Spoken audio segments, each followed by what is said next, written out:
정부가 최근 겨울철 리스테리아 세균에 의한 식중독 사고를 예방하기 위해 농산물 생산 단계부터 세심한 위생 관리를 당부했습니다.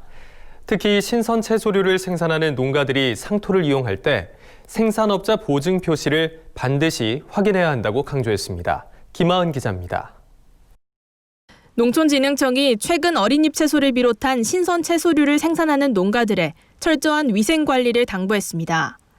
겨울철 리스테리아균에 의한 식중독 사고를 예방하기 위해서입니다. 리스테리아균은 10도씨 이하에서 사멸하는 대장균과 달리 저온에서도 생존이 가능한 균으로 알려져 있습니다. 건강한 성인이 이 균에 감염될 가능성은 낮지만 임산부나 고령자 등 면역력이 약한 사람들은 감염 가능성이 높습니다. 아직 국내 발생 사례는 없으나 미국의 경우 리스테리아증으로 연간 2,500명이 감염되고 500명이 사망하는 등 대규모 식중독 사고가 잇따르고 있습니다. 이에 따라 농진청은 혹시 모를 식중독 사고를 미연에 방지하기 위해 농가들의 위생적인 농산물 생산이 중요하다고 강조했습니다.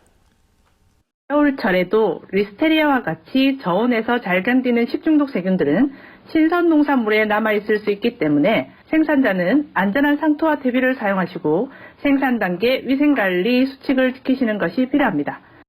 특히 농가들이 상토의 어린잎 채소를 재배할 때 반드시 리스테리아균과 같은 유해 성분 검사를 통과했다는 생산업자 보증 표시를 확인해야 하며 비료 공정 규격에 적합한 제품을 사용해야 합니다. 생산업자 보증 표시는 상토의 원료와 배합 비율, 생산업체 정보 등을 표시한 것으로 비료관리법에 따라 비료 공정 규격을 통과한 업체만 생산자 보증 표시가 가능합니다.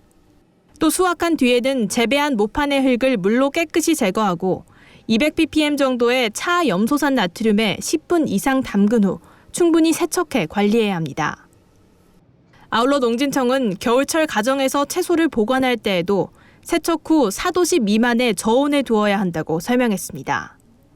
저온에서도 살아남는 리스테리아균의 특성상 실온 보관 시 균의 증식 속도가 빨라질 수 있기 때문입니다. 방심하기 쉬운 겨울철 식중독 사고, 생산 농가에서 가정에 이르기까지 철저한 예방이 필요해 보입니다. MBS 뉴스 김하은입니다.